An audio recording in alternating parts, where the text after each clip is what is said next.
pouquinho? Que bom ver você aqui nessa noite, nos encontrarmos mais uma vez, podermos adorar o nosso Deus, podermos dizer o quanto Ele é bom e experimentar essa bondade na prática. Já adoramos o Senhor, já provamos da sua alegria. Eu acredito de todo o meu coração que Ele já preparou o seu coração, que Ele sabia quais seriam os louvores que tocaria a tua alma, que quebrantaria a tua carne, para que você ficasse preparado para deixar o Senhor agir, deixar a palavra fluir, deixar o Espírito Santo mover em você. Deixa o Espírito Santo falar, amém? Essa noite, queridos, quero pensar um pouquinho com você sobre o que a dor não pode te roubar, o que a dor não pode me roubar. Passando pela palavra, lendo o texto bíblico, Deus me fez parar. Muito obrigado, meu irmão. Deus te abençoa. Acrescenta para o irmão. Deus me fez parar no texto de Atos, onde num cenário de dor, a dor ela não teve o efeito que talvez ela desejasse, roubar daqueles que a experimentavam a alegria de louvar a Deus, a alegria de buscar o Senhor, a alegria de manifestar-se diante de Deus e do Deus Todo-Poderoso. E o Senhor quer falar ao teu coração, porque quando a gente fala de dor, muitas vezes nós pensamos em coisas grandes, mas a dor é sentida de muitas formas, em coisas pequenas, e as coisas pequenas só são vistas como pequenas dores quando há uma dor maior. Quando há uma dor maior. Há uma frase de Arthur Schopenhauer, e ele diz assim: as grandes dores fazem com que as menores mal sejam sentidas, e na falta das grandes, até o menor desgosto nos atormenta. E é verdade, nós temos essa dimensão da dor quando, passando de algo pequeno, experimentamos algo maior.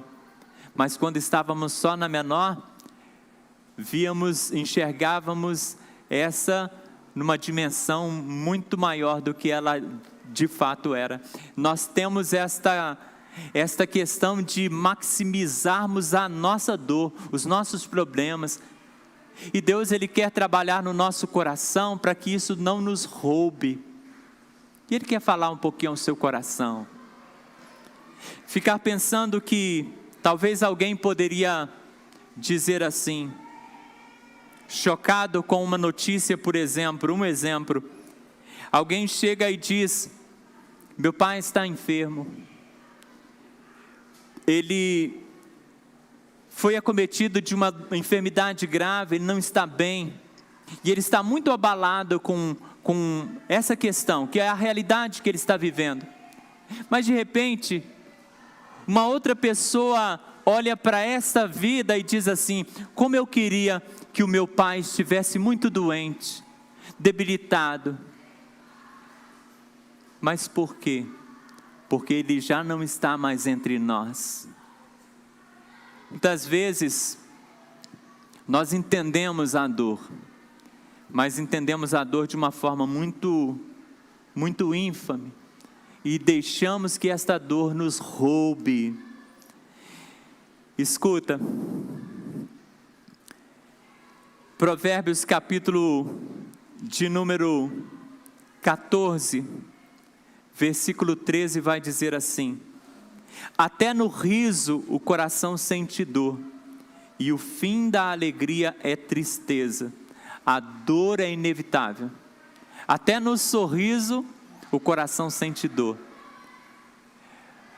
terça-feira, feriado, né? Dia 2 de novembro, dia de finados, né? O Brasil tem essa data ainda como feriado. E nesse dia, alguns vai aproveitar para descansar um pouco mais, dormir um pouco mais. Mas para quem tem aquele hábito de acordar cedo, até dormir um pouco mais traz dor. Já faz parte da sua rotina isso? O dia que eu durmo um pouco mais, eu levanto com dor, muita dor no corpo. O corpo está pior do que se eu tivesse levantado no meu horário costumeiro. Então até descansar muitas vezes dói. É isso que Provérbios está dizendo aqui. Até no riso o coração sente dor.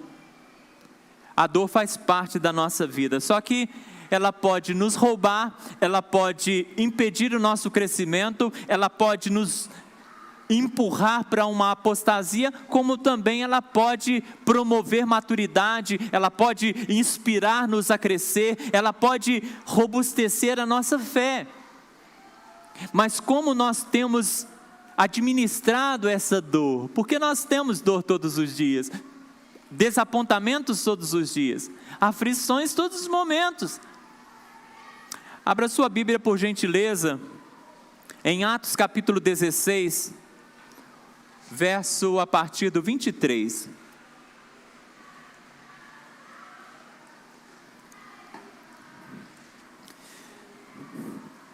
Atos capítulo de número 16, a partir do verso 23. Hoje é festa das crianças, elas estão fazendo festa mesmo. A programação muito linda, e as crianças, nossas crianças merecem, amém? Glória a Deus. A partir do versículo 23, a palavra vai dizer-nos assim: e havendo-lhes dado muitos açoites, os lançaram na prisão, mandando ao cárcere que guardasse com segurança. O qual, tendo recebido tal ordem, os lançou no cárcere interior, e lhes segurou os pés no tronco. E perto da meia-noite, Paulo e Silas oravam e cantavam hinos a Deus, e os outros presos os escutavam. E de repente, sobreveio tão grande terremoto, e os alicerces do cárcere se moveram, e logo se abriram todas as portas, e foram soltas todas as prisões, ou as prisões de todos. Versículo 27. E acordando o carcereiro e vendo abertas as portas da prisão, tirou a espada e quis matar-se, cuidando que os presos já tinham fugido. Mas Paulo clamou com grande voz, dizendo: não te faças nenhum mal, que todos estamos aqui. E pedindo luz, saltou dentre, e todo trêmulo se prostrou ante Paulo e Silas. E tirando-os para fora, disse: senhores, que é necessário que eu faça para salvar-me? E eles disseram: crê no Senhor Jesus Cristo, e serás salvo, tu e a tua casa. E lhe pregaram a palavra do Senhor, e a todos que estavam em sua casa. E tomando-os ele consigo naquela mesma hora da noite, lavou-lhe os vergões, e logo foi batizado, ele e todos os seus. Levando-os à sua casa, lhes pôs a mesa, e na sua crença em Deus, alegrou-se com toda a sua casa. Amém. Glória a Deus, glória a Deus. Vamos orar, vamos falar ao nosso Deus. Irmão Luciano, ore ao Senhor em nome de Jesus.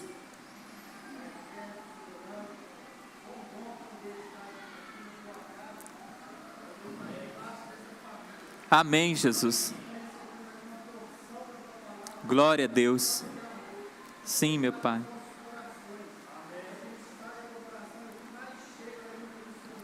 Aleluia. Glória a Deus.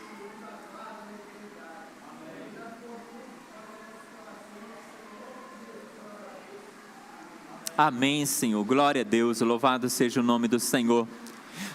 nós estamos diante de um texto que fala acerca de alguns homens, de dois homens em questão, que são os personagens principais desta história, que são os apóstolos Paulo e Silas, dois homens de Deus, dois homens que trabalhavam para o Senhor, e uma história de dor, uma história de aflição, uma história que poderia trazer sequelas danosas para a vida daqueles dois homens, mas uma história que tem um desfecho que na naturalidade, no nosso natural, talvez nós acharíamos impossível, mas uma história que tem um desfecho que glorifica o nome do Senhor, a despeito de toda a dor, a despeito de todo o sofrimento. Pensa comigo, irmãos, pensa comigo. Estes dois homens são pregadores da palavra, toma posse aí, são profetas de Deus, são homens de Deus, eles estão fazendo a obra de Deus. Estes dois homens estão pregando a palavra, e se você olhar no contexto aqui, eles ganharam uma mulher chamada Lídia para Jesus, que se torna uma evangelista, a primeira missionária na sua região. Eles estão ganhando muitas almas e fazendo a obra do Senhor. Neste momento em que eles são presos, o texto nos informa que eles estavam indo à oração, eles estavam indo para um culto de oração, e agora eles são presos. Por que eles foram presos? Porque foram instrumentos de Deus. Eles foram aprisionados, sabe por quê? Porque chegando neste lugar, todos os dias, quando eles saíam para ir para as reuniões de oração, para o templo, uma mulher, uma moça, os seguia, e ela, quando via Paulo e Silas, ela seguia aqueles dois homens e ficava dizendo em alta voz: estes homens são servos do Deus Altíssimo, estes homens são servos do Deus Altíssimo. E aquela moça, ela seguia eles, e por alguns dias isso se deu. Só que nesse dia em questão, que o texto está mencionando, Paulo, ele percebendo que aquilo não era nenhuma glória a Deus, nenhum louvor, nenhuma adoração, e que eles não tinham o mérito que ela queria dar a eles, escuta, Paulo repreende aquele espírito que está na moça, e expulsa dela um espírito imundo. Ela era uma moça que adivinhava, ela fazia adivinhações, e ela era escrava de algumas pessoas, que ganhava dinheiro com as previsões, os prognósticos que ela fazia, e o povo acreditava, e ela tinha realmente uma entidade espírita demoníaca que a ajudava nessas questões. Mas Paulo agora, ele ministra uma palavra de libertação na vida dessa jovem, e esse espírito adivinhador, ele é repreendido e ele sai. E agora estas pessoas que são possuidoras dessa moça e que ganha dinheiro com as adivinhações, vê o fim do seu lucro, se enfurece com Paulo e Silas, e agora eles vão nas autoridades e protestam contra Paulo e Silas. Estes homens precisam ser presos, esses homens estão trazendo informações das quais nós não temos costume. Nós somos cidadãos romanos, e esses homens estão trazendo outras doutrinas, e aquilo enfureceu o coração desta liderança, e Paulo e Silas foram presos. E antes de serem acometidos da prisão, eles foram açoitados, estavam com as costas todas feridas. E talvez estes dois homens pudessem, nesse cenário de dor, agora levados para a prisão, levados para o cárcere, estando eles aprisionados no meio de outros que estavam ali também, outros detentos, sendo cerceados de sua liberdade, Paulo e Silas poderiam, no meio desta dor, dessa injustiça, se revoltar, porque é uma história de dor. Eles poderiam então ser tomados por uma comiseração, eles podiam olhar para si mesmos com pena de si mesmos. Certa vez aconteceu comigo, mas Deus me repreendeu muito. Eu precisava ir a um culto, estava lá no Espírito Santo nessa época, e alguns irmãos tinham um compromisso em Vitória, precisava de um carro, e eu emprestei o carro que ficava comigo, o carro da igreja, emprestei para eles e fui nesse dia no meu carro no culto. Eu ia para o culto, numa roça, e eu me preparei, fui tranquilamente, estradinha de terra batida, estradinha muito estreita, e havia um lugar em específico, que você começava a subir uma serra, e de repente você não tinha mais visão da estrada, só quando você começava a descer assim, abruptamente, é que você via a estrada de novo. E eu estou indo, seguindo viagem, pensando no culto, pensando na palavra que eu ia pregar, e quando eu começo a descer, que eu vejo a estrada, uma moto no meio da estrada vindo na minha direção. Eu tentei encostar, mas eu já estava bem encostado. Eu tentei encostar mais. Uma moça na motocicleta, ela tentou desviar, mas ela pegou o capô, ela pegou o paralama esquerdo do carro e fez um estrago terrível. A menina caiu, a moto caiu em cima dela, eu fiquei meio atônito, mas abri a porta do carro rapidamente, fui lá, levantei a moto, tirei, graças a Deus, nada demais comigo ou com ela, só susto e prejuízo material. Mas naquele momento eu fui tomado por um sentimento de indignação.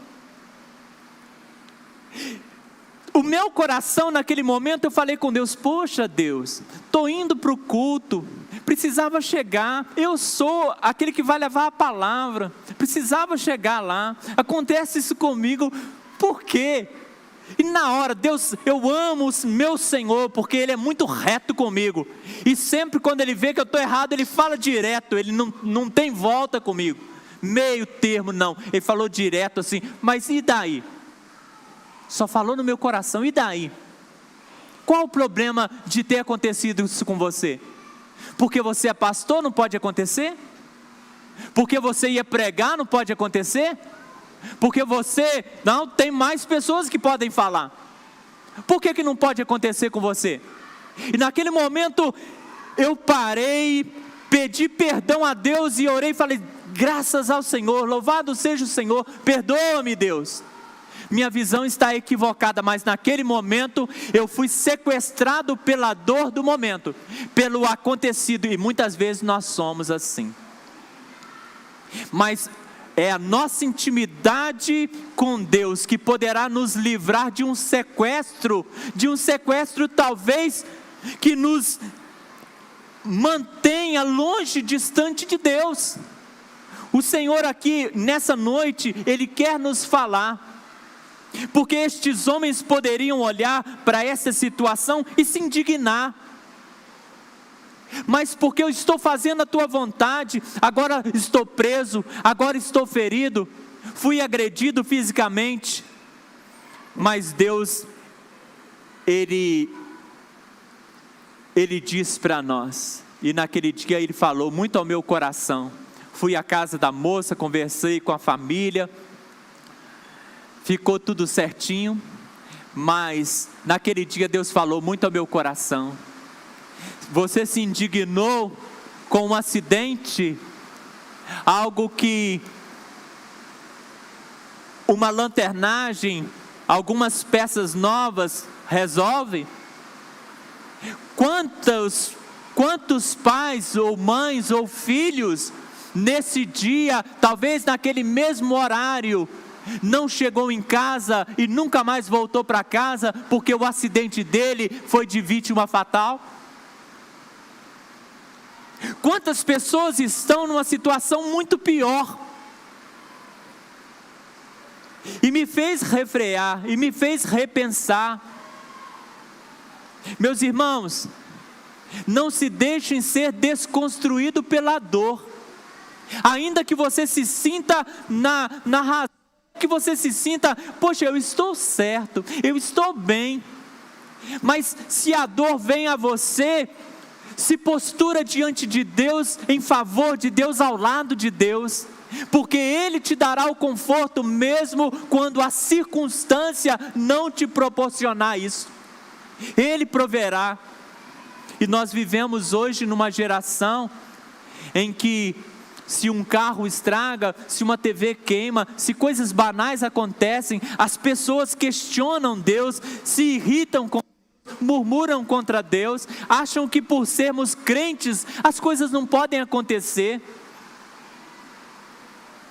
Eu fico falando isso, estou falando isso olhando para o texto, porque se formos olhar na lógica, aqueles homens não mereciam isso, mas eles não estão questionando o que aconteceu com eles.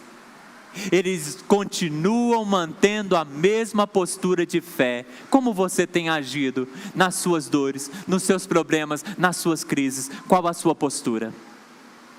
Deus te chama a uma reflexão nessa noite em nome de Jesus. Amém? Porque a prova que Jesus, a presença de Jesus está conosco, não é sermos poupados dos momentos difíceis, não é estarmos isentos dos problemas. A prova da presença de Jesus não está em não sermos espancados fisicamente, emocionalmente, psicologicamente, mas a prova da presença de Jesus conosco é nós termos no Senhor a estrutura para não sermos sequestrados por essas violações das quais somos acometidos, não sermos violados, não nos deixarmos escravizar por elas.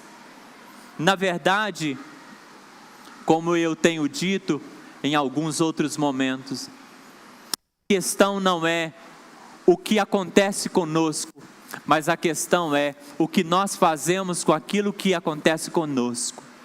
Como nós trabalhamos isso, como você trabalha a dor no seu coração.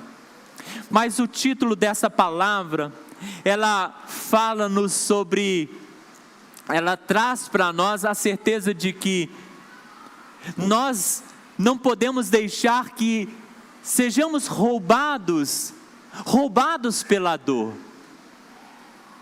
Primeiro, a dor na vida desses homens não teve poder para roubar deles a oração da fé. Na área de trabalho tem o slide aí, irmã.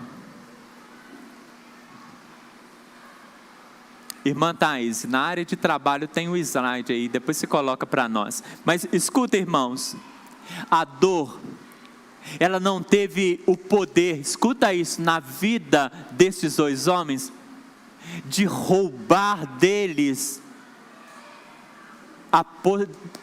a possibilidade de continuar em oração, de perseverar em oração.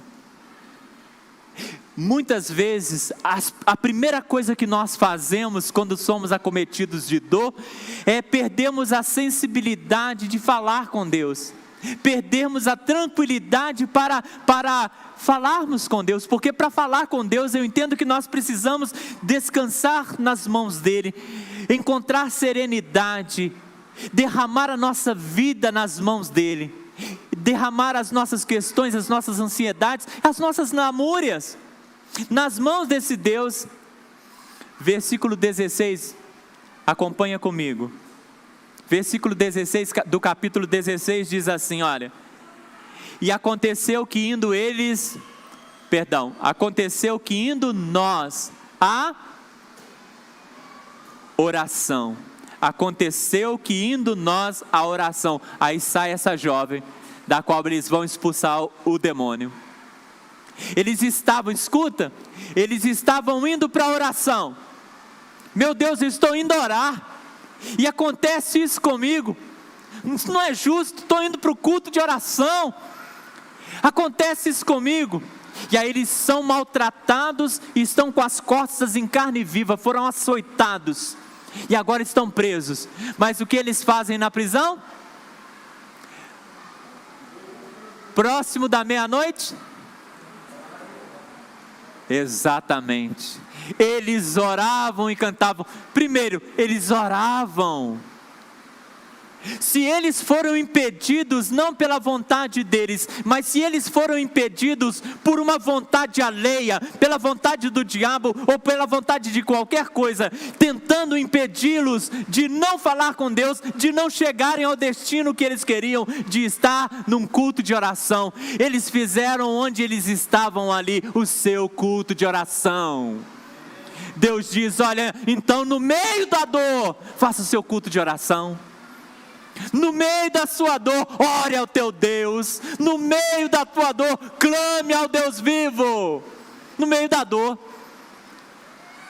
Fui impossibilitado de ir lá, mas aqui serve, porque onde eu estou, Deus está comigo, sendo servo dele, amém? Glória a Deus. Eu queria que você parasse para pensar, não se deixe ser deformado pela dor. Não se deixe ser deformado pela dor. Quero te mostrar um versículo, onde Davi, lá no Salmo 40, versículo 2, versículo 3, ele vai dizer assim para nós, escuta, 2 e 3. Tirou-me de um lago horrível, num charco de lodo, pôs os meus pés sobre a rocha, firmou os meus passos, e pôs um cântico na minha boca, um hino de louvor a nosso Deus. Muitos o verão e temerão e confiarão no Senhor. Davi está aqui contando uma bênção, ô glória! Está contando vitória, uma vitória que aconteceu com ele, porque ele está dizendo aqui, olha, Deus me tirou de um lago horrível, de um charco de lodo. Ele estava se sentindo como alguém que está afundando, ele estava se sentindo mal. Ele diz mais, ele tirou os meus pés deste charco de lodo, e ele me pôs sobre a rocha e firmou os meus passos. Ele me pôs sobre um lugar seguro, ele preparou segurança para os meus pés, para a minha vida. E ele diz mais, ele colocou um hino de louvor a nosso Deus. José te ministrou hoje, dizendo que muitas vezes, se nossos lábios estão cantando um cântico de aflição, um cântico de tristeza, um cântico de pavor, um cântico de solidão, ele estava sofrendo isso, e ele diz aqui, Deus colocou um novo cântico nos meus lábios, um hino de louvor ao nome dele. Ele está contando uma bênção, mas antes de contar essa bênção, como que nós precisamos analisar o texto bíblico e a palavra de Deus? Porque nós estamos diante de dois homens, Paulo e Silas, que fizeram o seu culto no meio da dor, que não deixaram ser sequestrados pela dor, para pararem de clamar, pararem de orar. Não pare de orar. Esse salmista, antes de contar essa vitória, ele vai falar como alcançou essa vitória. Versículo 1. Vamos juntos?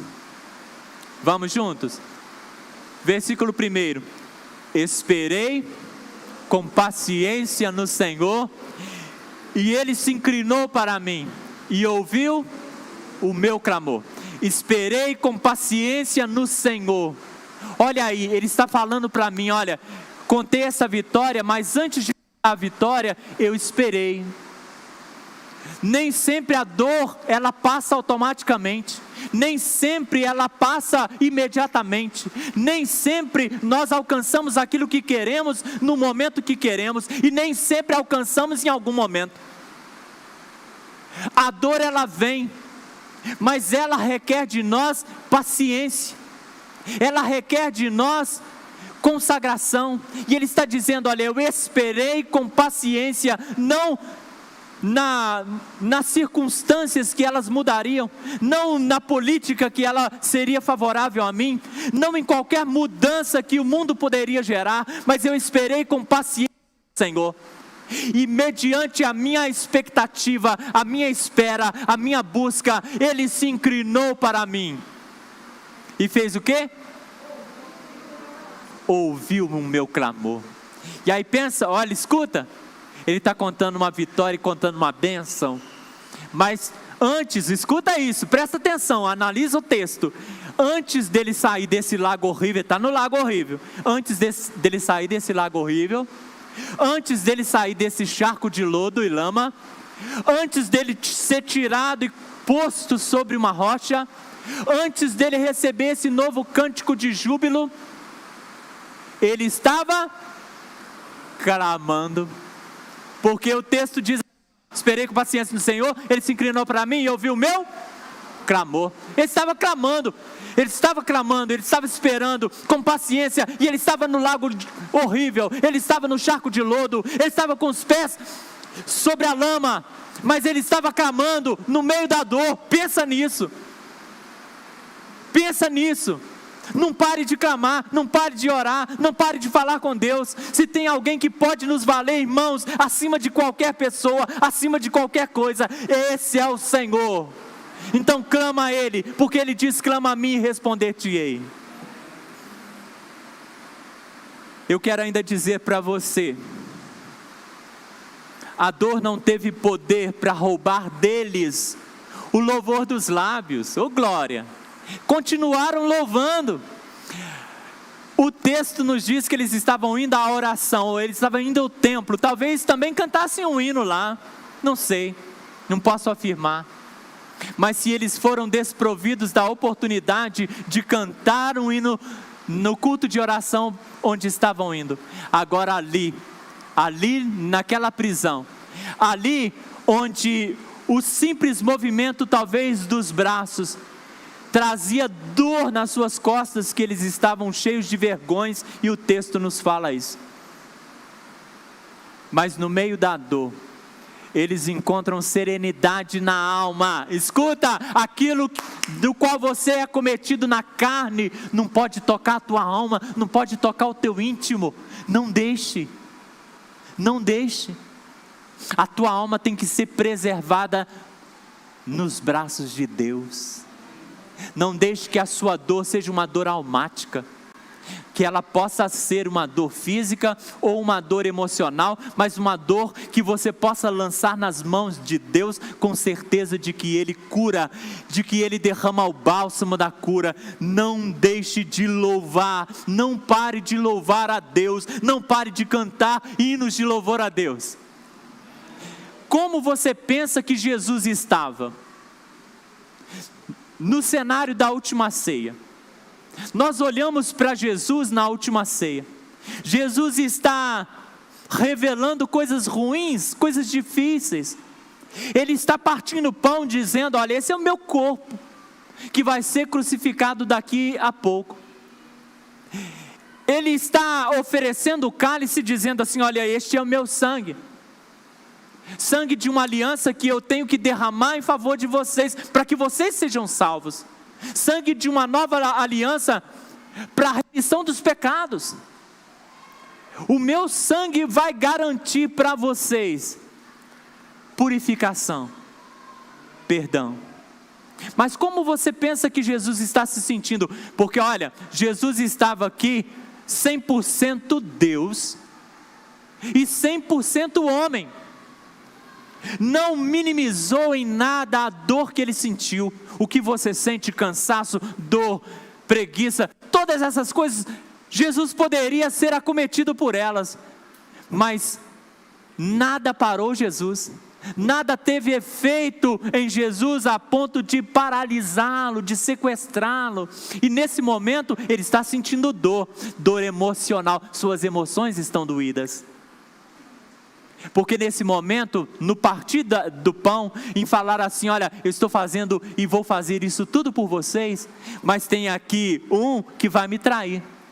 Os soldados vão me prender lá, porque um de vocês ganhou dinheiro para me trair.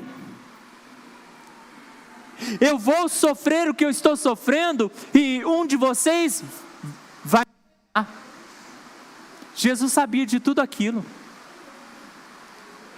O texto vai nos dizer que Jesus, num outro momento, depois da ceia, num outro momento, ele está orando lá no Monte das Oliveiras antes da sua prisão. Ele está orando, e a Bíblia nos diz que a alma de Jesus estava tão atribulada, que ele estava atribulado com um sentimento de morte. Ali nos mostra uma dor terrível, e ele chega para os discípulos e diz: me ajudem em oração, orem comigo. E os discípulos dormem. Orem comigo. E os discípulos dormem. E de repente chega Judas beijando o mestre, entregando o Senhor. Como estava o coração de Jesus ali na última ceia, quando ele sabia de tudo isso? Como homem, ele estava sentindo dor. Ele estava sentindo-se traído, ele estava se sentindo vendido por aqueles a quem ele ama. Mas escuta o que o texto vai nos dizer, olha o que a palavra... Eu amo a palavra de Deus porque ela não deixa detalhe algum escapar. E se você for criterioso na leitura, Deus vai falar o seu coração nos mínimos detalhes. Mateus capítulo 26, versículo 30. Percebe aí o que o texto nos diz. Ele ministrou a ceia, e aí o texto diz assim, ó: e tendo cantado o hino, saíram para o Monte das Oliveiras, onde ele vai orar, onde ele vai se sentir atribulado de tal maneira que os seus poros, ao invés de expelir suor, vai expelir sangue, pela aflição que ele estava sentindo. Mas isso, escuta, não tirou o louvor dos lábios do Senhor. Não pare de louvar a Deus. Louve ao Senhor. Olha, não tem coisa mais gloriosa. Às vezes, passando por uma prova, passando por um problema, eu gosto muito, eu chego em casa, eu ligo o meu celular num hino. Já tenho aqueles hinos que me acompanham, que eu gosto, sempre repito, não tenho problema em ser repetitivo, repito sempre os mesmos, mas eu coloco, e como Deus ministra o meu coração, e como Ele me quebranta, e quando eu posso chorar, eu posso me derramar na presença dEle, o quanto o louvor ele trabalha no íntimo da alma da gente, o quanto o louvor é bom, o quanto o louvor liberta. E por que vocês acham que aqueles homens que estavam presos, eles foram libertos? Pela oração, pelo testemunho e pelo louvor que fluía dos lábios daquele que humanamente, talvez aos olhos de muitos, não tinha motivo nenhum para louvar. Está doido? Louvar para quê? Passando pelo que ele está passando? Mas nós precisamos louvar em todo o tempo. Amém? E perto da meia-noite eles oravam e louvavam a Deus. Glória a Deus. Então não pare de orar, não pare de louvar. Eu ainda quero dizer para você, a dor, ela não teve poder para impedi-los de serem testemunhas fiéis. Não deixa de testemunhar, não. A Bíblia diz assim, olha, que não haverá meios de impedir que o escândalo venha. Mas ai daquele por quem vem o escândalo. Então, vamos trabalhar a nossa vida para não sermos escândalo. Vamos trabalhar a nossa conduta para nós darmos testemunho, para termos uma palavra sadia, para termos uma postura coerente, para vivermos uma vida coerente, para buscarmos todos os dias, em todos os momentos, ajustar a nossa vida, porque é isso que Deus quer. Ele quer que nós ajustemos a nossa vida, que nós possamos dar um testemunho, que as pessoas olhem para nós e que não haja somente uma palavra, mas que haja uma vida acompanhando e dando àquela palavra o aval de autenticidade. É isso que Deus espera de nós. E no meio da dor, aqueles chegaram diante daquele presídio, tenho que falar alto, né?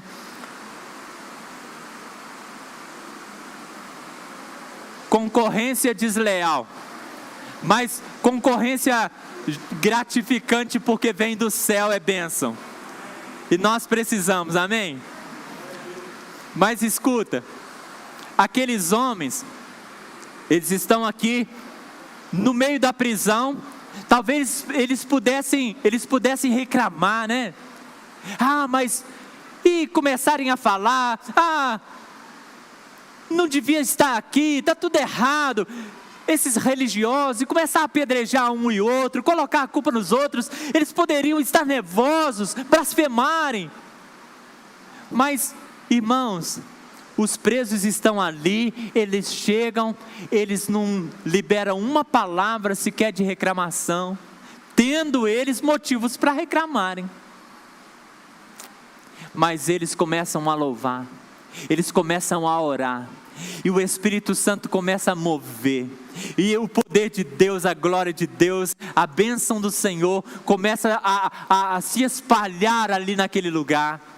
E aqueles homens começam a ouvir, porque o texto fala, e os presos ouviam, e eles estavam recebendo. A sua vida precisa ser canal de bênção para a vida dos outros. O seu testemunho de louvor, de oração, o seu testemunho de adoração ao Senhor precisa impactar vidas, precisa fazer diferença, amém? Era o que aqueles homens estavam buscando. Len Jones, ele vai deixar-nos uma frase interessante para esse momento. Escuta: a tarefa do cristão é tornar o Senhor Jesus visível, inteligível e desejável. A tarefa nossa, para Len Jones, a tarefa nossa é fazer com que Jesus ele seja, colando aqui, visível, inteligível, desejável. Visível, inteligível e desejável. Escuta, quando eu parei nessa frase e eu olhei para a vida desses dois homens e para a postura de testemunho deles ali, eu vi que eles fizeram exatamente isso. Eles tornaram Jesus visível para o carcereiro e para todos os presos. Jesus foi visível na vida deles. Eles conseguiram ver verdadeiramente Jesus em Paulo e Silas. Aqueles homens olharam para Paulo e Silas, e Jesus foi inteligível, ou seja, eles conseguiram entender Jesus, a proposta de Jesus na vida deles. Foi algo que trouxe entendimento perfeito para eles. Não ficaram confusos, o que está acontecendo? Não, foi totalmente claro. Jesus se tornou desejável para aqueles homens. Paulo e Silas fez com que isso acontecesse. Aqueles homens agora começam a desejar Jesus. Quando o terremoto acontece e todas as portas das cadeias abrem, todos os presos são soltos, são libertos. O carcereiro ele acorda, estava dormindo, mas ele acorda e ele puxa a espada, ele vai matar-se. Porque o texto diz assim, ele cuidava que todos os presos tinham fugido, ele ia se matar. Mas acontece um fato, Paulo e Silas gritam àquele homem: não faça mal a nenhum a ti mesmo, todos nós estamos aqui. Presta atenção comigo o que Deus me mostrou nesse texto. Paulo e Silas grita para aquele homem: todos nós estamos aqui. Olha, Paulo e Silas estarem ali, mesmo tendo as portas abertas, eles não fugirem, eles não saírem correndo, aproveitando a oportunidade, é muito claro, perfeito entender isso. Mas escuta, todos os demais presos não saírem, todos os demais presos se manterem ali junto com Paulo e Silas, uma manifestação gloriosa de Deus estava atuando ali, querido. Se fosse num lugar qualquer onde a graça e a glória e a misericórdia de Deus não estivesse fruindo, onde o louvor não estivesse preparado o coração, onde a oração não tivesse penetrado na alma, todos tinham fugido, saído correndo, mas aqueles homens, escuta, Deus abriu por um terremoto as celas daquela cadeia, de todas as cadeias ali, exatamente para mostrar, não que ele tem poder para derrubar estruturas físicas, mas ele mostrou que ele tem poder para derrubar estruturas espirituais, que aqueles homens, eles não precisavam mais se esconder atrás de uma cela, dizendo-se presos, mas independente se a cela está aberta, aqueles homens estão livres. Deus falou-nos e fala ao nosso coração. O terremoto não foi para mostrar aos homens que eles estavam livres fisicamente, mas foi para mostrar ao carcereiro que aqueles homens já estavam livres em Cristo Jesus. Aleluia! Deus é maravilhoso. E eu quero ainda te dizer, para terminar aqui, eu quero te dar mais uma informação acerca da dor e acerca daquilo que ela não pode provocar em você, a não ser que você permita. Escuta, a dor não teve poder para roubar deles, daqueles dois homens, a honra de serem instrumentos de libertação e salvação. Você pensa que Deus não tem propósito com você, não, irmão? Você pensa que Deus não tem propósito com você, não, irmã? Você pensa que é só uma coisinha ou outra que a gente faz aqui? Que é apenas manifestações de ações humanas? Escuta, Deus quer te usar. Amém? Você acredita nisso? Deus quer te usar, querido. Toma posse, seja instrumento. Receba a honra de ser instrumento nas mãos de Deus, isso é honroso. Aqueles homens foram açoitados e todas as calamidades que nós já falamos, não vou repetir, estão sentindo dor, mas eles são honrados por Deus, em serem instrumentos para a glória de Deus, instrumento de libertação e salvação de vidas. Deus quer salvar vidas, quer libertar vidas através da sua vida. Deus não nos salvou apenas para nós nos aconchegarmos em um templo, apenas, não para isso. Nós estamos aqui para nos reunirmos, adorarmos, ouvirmos a palavra, nos fortalecermos e sairmos para a batalha. E sairmos para as trevas onde a nossa luz, porque Cristo está em nós, amém? E a luz de Cristo está brilhando na minha e na sua vida, que essa luz possa resplandecer lá onde a luz não está. Então você é luz que precisa brilhar, e o seu testemunho, você precisa se entregar. A Bíblia nos diz lá em Hebreus, no capítulo 13, versículo 8, que Jesus Cristo é o mesmo. Quando? Ontem. Então eu posso olhar para trás, glória, eu posso olhar para trás e ver, olha, Jesus é o mesmo. Eu posso olhar para agora, então eu olho para esse momento, para o meu umbigo e digo, Jesus é o mesmo hoje. E eu olho para frente e eternamente não coloca mais limite no amanhã ou depois da manhã, mas puxa uma linha reta que não terá fim jamais. Essa eternidade, Jesus é o mesmo. E essa mesmice, glória a Deus por isso, de Jesus na nossa vida, nos fala o seguinte, que aquilo que era proposto no coração de Jesus para a sua igreja ontem, hoje será eternamente, até o tempo em que nós deixarmos esse templo terreno, físico, e adentrarmos na Nova Jerusalém. Mas enquanto estivermos aqui, a proposta de Jesus é a mesma.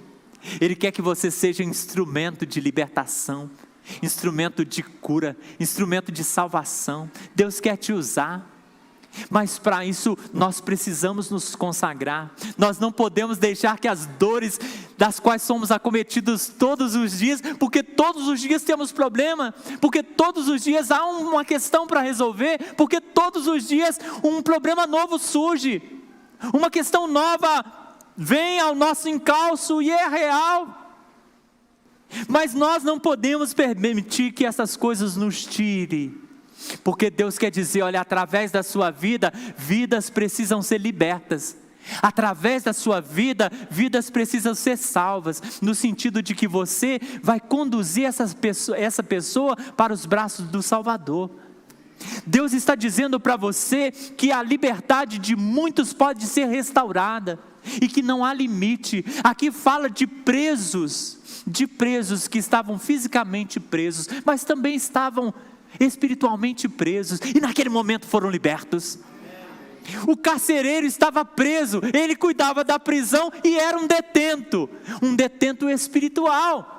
Você olha para ele e ele agora chega trêmulo, depois de todo aquele mover de Deus, aquela manifestação, ele chega trêmulo e ele pula diante de Paulo e Silas e diz assim, olha, o que eu posso fazer, o que eu devo fazer para ser salvo? Você está buscando salvação, algo lá dentro moveu, cadeias caíram, prisões foram derrubadas aqui dentro, para que eu pudesse entender que o meu pecado me escraviza, que eu não sou liberto, e que eu não sou salvo, e que eu preciso da salvação. Ele entendeu isso. E agora ele chega para Paulo e Silas, diz, olha, o que eu devo fazer para ser salvo? Paulo e Silas diz para ele, olha, crê no Senhor Jesus, e será salvo tu e a tua casa. E agora ele recebe essa salvação. Paulo e Silas, instrumento de Deus para a libertação e para a salvação. Deixa eu te perguntar, por que aquele carcereiro ia se matar mesmo, hein? Esqueceu?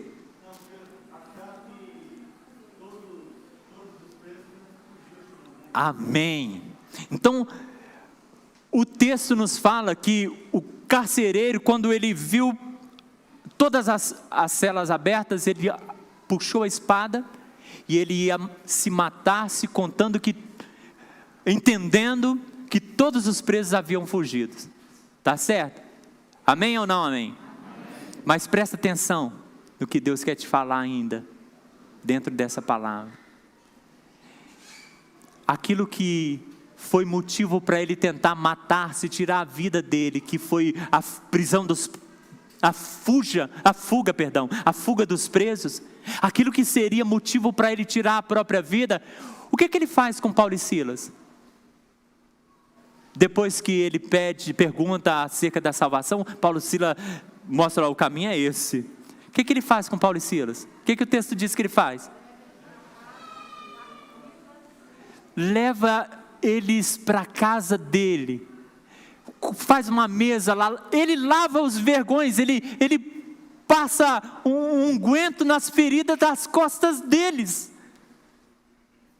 Naquela noite ele leva Paulo e Silas para a casa dele, porque ele diz assim, olha, isso que está acontecendo dentro de mim, isso que está queimando a minha alma, isso que está movendo em mim, não pode ficar só em mim, a minha família precisa conhecer, vamos lá para casa. E ele leva Paulo e Silas para casa, e Paulo e Silas fala para aquela família, e a Bíblia nos diz que toda aquela família naquela mesma noite foi batizada. E a Bíblia nos diz que toda aquela família se alegravam na fé em Deus, como Deus fez e operou. Mas espera aí, vamos voltar na pergunta. Paulo e Silas foi levado para casa. Ele queria se matar, contando que todos os presos haviam fugido. Agora não tem mais cela para colocar os presos. As celas todas se quebraram, se partiram. Onde os presos ficaram?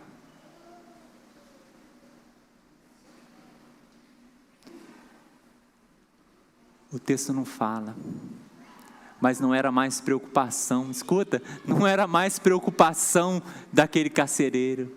Deus está falando e falou muito comigo isso, olha, aquilo que era motivo para você olhar para a sua vida e querer tirar a sua vida, aquilo que era motivo para você falar assim, a minha vida não presta, aquilo que era dor, a ponto de você querer tirar a sua vida ou desfazer da sua vida, ou não dar à sua vida a ênfase que ela merece, escuta isso e anota.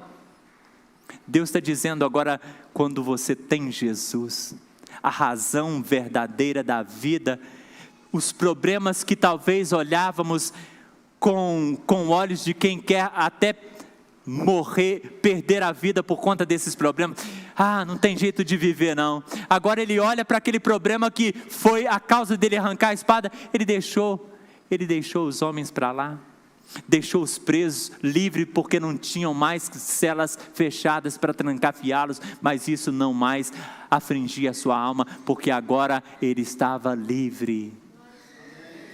Abandone aquilo que diz para você que a sua vida não vale a pena.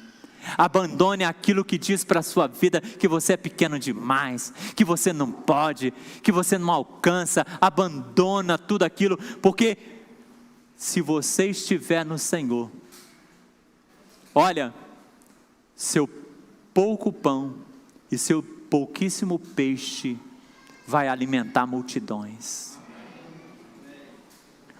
O pouquinho azeite que você tem na sua botija, o restinho final da farinha, ela não vai acabar. O azeite vai ser pedido a você que jogue nas vasilhas, e ele vai fruir e vai encher todas as vasilhas que você tiver em mão. Se você colocar a sua vida no Senhor, ele fruirá de forma sobrenatural, ele fará maravilhas. E aquilo que te chama para a morte não mais perturbará o teu coração, porque agora você está nas mãos daquele que é vida e vida abundante. Não seja refém da sua dor. Não permita que as dores, as aflições, os problemas diários faça você parar de orar. Tire o louvor dos teus lábios. Não deixe que isso te impeça de ser instrumento nas mãos de Deus, ou de manifestar um testemunho que glorifique o teu Deus. Seus problemas, suas dores são momentâneas. Cabeça está doendo. Às vezes a gente tem que esperar um pouquinho, até tomando um comprimidozinho, às vezes a gente tem que esperar um pouco, mas ela vai passar, porque o choro pode durar uma noite, mas a alegria vem, ela sempre vem, se nós estamos no Senhor. Então não seja roubado não. O que a dor não pode, não tem poder de me roubar, que foi a pergunta tema dessa palavra. Ela não pode te roubar a capacidade de orar, tá? Pensa então em Davi num charco de lodo, num lago horrível, não parou de clamar. Deus ouviu o meu clamor, então ele fez a obra. Pensa em Jesus diante daquele horror todo que ele está vivendo e que ele está prevendo, mas e cantando o hino, foram para o Monte das Oliveiras, cantou o hino. Eu gostaria tanto de ouvir esse hino. Um dia ainda vamos ouvir, né, irmãos? Olha, não deixe de dar o teu testemunho, independente de onde você está, independente do lugar, no meio das pessoas, mas seja luz, seja sal, seja diferença. E não pense que você está aqui por acaso. Você nasceu em Cristo com um propósito. Você nasceu de novo Você é nova criatura, você foi salvo por Cristo com propósito. Deus quer libertar, salvar, ajustar esse mundo, ajudar pessoas através da sua vida. Se posicione e Deus vai te usar. Certeza do nosso coração é a certeza de Deus para nós. Ele quer uma igreja viva, uma igreja atuante, uma igreja que viva dentro do propósito dele. Essa é a vida que nós queremos também. Essa é a proposta do nosso coração. Precisa ser. Amém? E quem está comigo? Amém. Glória a Deus. Deus te abençoe. Eu quero orar nesse momento. Quero falar com Deus. Agradecer por esta palavra.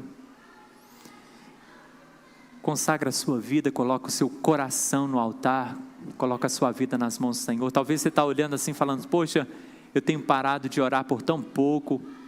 Muitas vezes eu não consigo nem cantar um hino. Estou aborrecido com os meus problemas, com a minha vida. Talvez eu dou tão mau testemunho, talvez na escola, ou talvez no meu trabalho, talvez em casa mesmo.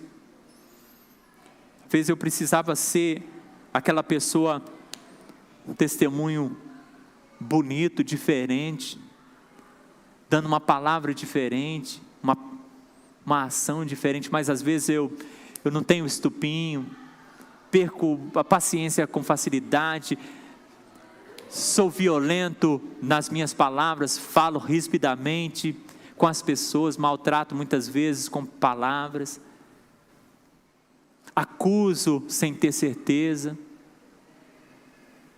Mas Deus está dizendo assim: filho, filha, é tempo de mudança, é tempo de orar mais, é tempo de louvar mais, é tempo de testemunhar, para que fazendo essas três coisas primeiro, você possa chegar no ápice da última, que é ganhar almas, que é libertar pessoas, que é ser usado por Deus com o poder do Espírito Santo dele, para você ser bênção nas mãos dele, diferença na igreja dele.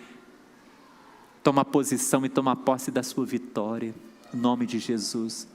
Deus Todo-Poderoso, nosso Santo e Eterno Pai, nós nos entregamos nas Tuas mãos, nós nos entregamos mais uma vez aos Teus cuidados. Somos tão pequenos, Pai. Muitas vezes passamos por questões e a nossa mente quer reclamar, a nossa mente quer justificar a nossa reclamação, mas nessa noite, Pai, nós estamos ouvindo um fato acontecido, de homens que são tão humanos quanto eu e quanto os meus irmãos que aqui estão, mas que nos traz como exemplo uma postura totalmente diferente, talvez daquela que nós temos mostrado ao mundo, e nós queremos nos espelhar nestes homens que se espelham no Senhor. Nós queremos espelhar no Senhor, que influencia na nossa vida. Nós queremos ser essa diferença, nós queremos esta mudança. Por isso nós estamos aqui nesta noite, Pai.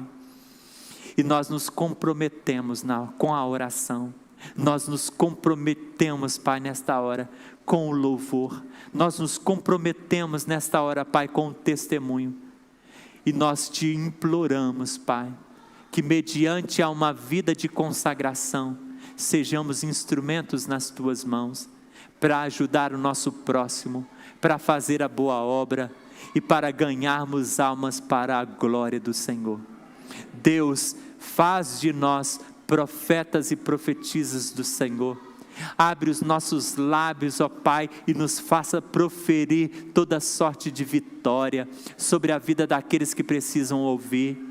Deus, nos faça lembrar tudo aquilo que temos lido da Tua palavra, para que no momento em que as pessoas necessitarem de uma palavra do Senhor, não me falte palavra, não me falte o endereço, não me falte, ó Deus, a referência daquilo que o Senhor tem me ensinado, daquilo que o Senhor tem nos instruído.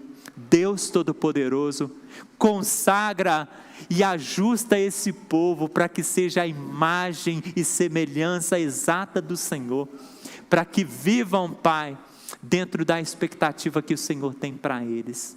No nome de Jesus, eu quero te pedir, Pai, nesta noite, que abençoe-nos. Estamos vivendo o último dia, Pai, de outubro. Te agradecemos por esse mês, por todas as bênçãos, por todas as vitórias, por todos os cultos que pudemos participar, por todas as maravilhas que o Senhor falou e fez em nosso favor.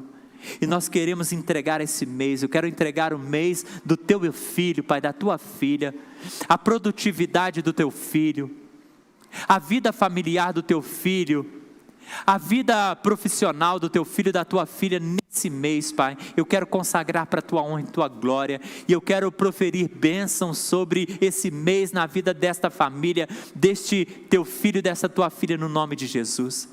Quero profetizar sobre este mês na vida da Iba e na vida de todo aquele que te serve, a bênção do Senhor. Quero te agradecer, Pai, muito especialmente nesse dia, pelo aniversário da Débora, essa criança linda, perfeita, que o Senhor fez com as tuas mãos poderosas, que o Senhor amou com amor perfeito. Nós queremos, ó Pai, consagrá-la mais uma vez para a tua honra e tua glória, e que ela viva todos os seus dias, Pai, debaixo da proteção do Senhor e no temor do Senhor. Ministra sobre ela, Pai, a tua bênção, felicidade e longevidade. Muito obrigado por essa festa das crianças lá em cima e a nossa festa aqui embaixo, em que podemos experimentar o teu Espírito Santo agindo no nosso meio. Muito obrigado, Pai, no nome de Jesus. Amém. Amém. Povo de Deus diz: amém. Glória a Deus.